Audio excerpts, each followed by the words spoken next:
பாத்தியா புது பைக்? ஓ மச்சான், புது பைக் வாங்கியாச்சு. ஓ சொன்னா தானே வாங்கணும், அதே போல வாங்கியாச்சு. எவ்வளோ மச்சான் வாங்கினேன்? 14 லட்சம். 14 லட்சம்ண்ணே. சொன்னா தானே வாங்கணும், எப்படி வாங்கிட்டேன்.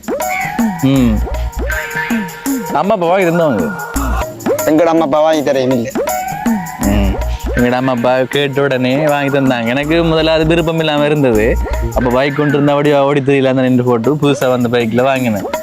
கவலைப்படாத, உனக்கு வாங்கி தருவாங்க. வாங்கி தர ஏமாத்தி தம்பாராங்க. வாங்கி தராங்களே இல்லை.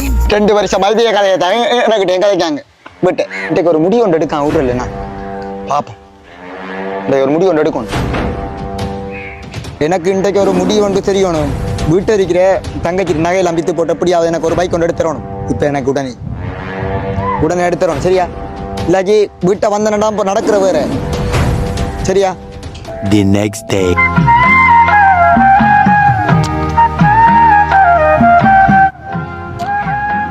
தம்பிரினு ஓம் சொல்லுங்கண்ணா.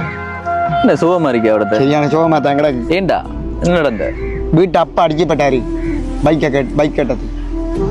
பைக் கட்டத்துக்கு என்ன bike? MT bike. MT bike. புது பைக் வாங்க சொல்லி கேட்டதா? பொடியனே இல்லாம மச்சான் வாங்கியிருக்கான் தானே. ஆறு மச்சான் ரதுஷன்னா அவன் வாங்கியிருக்கான புது பைக். அவங்களோட அப்பா பணக்காரர் தானே. அப்ப அவங்களோட அப்பா வாங்கி கொடுத்துக்கிற போல உங்களோட அப்பா அப்படி இல்லை தானே. தங்கச்சிட்ட நகையை கேட்டதுக்கு அடிக்கப்பட்டாரு. அந்த நகையை கேட்டேன். உங்களோட தங்கச்சிக்காக சேர்த்து வச்சு, உங்களோட தங்கச்சி கல்யாணம் நடக்குன்னு தானே, அதுக்காக சேர்த்து வச்சுவாங்க. உண்ட ஃப்ரெண்டோட ஃபேமிலி ரிச்சான ஃபேமிலின்றதால அவங்க வாங்கியிருக்கிறாங்க. உங்களோட குடும்பத்துல எல்லாம் அப்படி இல்லை தானேடா. உனக்கு 2 தங்கச்சி என்ன? 2 தங்கச்சி. உங்களோட அப்பா என்ன கூலி தொழில் தான் செய்யற. எல்லார குடும்பத்துல சூழ்நிலை ஒரே மாதிரி இருக்காது தானே. உங்களோட குடும்பத்தால உனக்கு பைக் வாங்கி தரையில 14 லட்சத்துக்கு. அப்ப நீ உழைச்சு வாங்கணும்டா. அதை நான் உனக்கு தானே வாங்கணும். அதுதான் இப்ப உங்க அப்பாவால முடியாது தானே. உங்களோட அப்பாவுக்கு எவ்வளவு பொறுப்பு இருக்கு. இப்ப தங்கச்சிமா இருக்கலாம், இப்ப கல்யாணம் பண்ணி வைக்கணும்.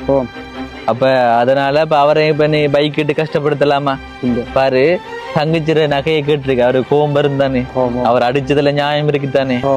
அப்பாவை கஷ்டப்படுத்த கூட. இப்ப வீட்டை போயிட்டு நீ என்ன செய்யற, மன்னிப்பு கேட்கணும். சரி கேட்கணும், மன்னிப்பு கேட்கணும். அப்பா தெரியாம செஞ்சு போயிட்டேன். சரியப்பா, உங்களோட அம்மாட்டையும் மன்னிப்பு கேளு, சரிதானே? மத்தாக்கள்ற வாழ்க்கையை பார்த்து இப்ப ஆசை வாரது தானே. இப்ப ஒரு ஃப்ரெண்டு பைக் வாங்கினா வீட்டை போயிட்டு சண்டை பிடிக்கிற, எனக்கும் பைக் வாங்கிட்டாங்கன்று. ஃப்ரெண்டு ஐபோன் வாங்கினா அவருக்கும் ஐபோன் வேணுமென்று அம்மா அப்பாட்ட போயிட்டு சண்டை பிடிக்கிற. அப்ப எல்லார அம்மா அப்பாவும் முறை நிலைமையில இருக்க மாட்டாங்க தானே. அதனால இல்லாத அப்பா அம்மாவை கஷ்டப்படுத்தாதீங்க, எனக்கு இதெல்லாம் வேணுமென்று. நீங்க உழைச்சிருங்கன்னு சொன்னால் நீங்க ஆசைப்பட்ட வாழ்க்கையை வாழலாம். அதனால உழைங்க, உழைப்பு தான் உயர்வு சார்.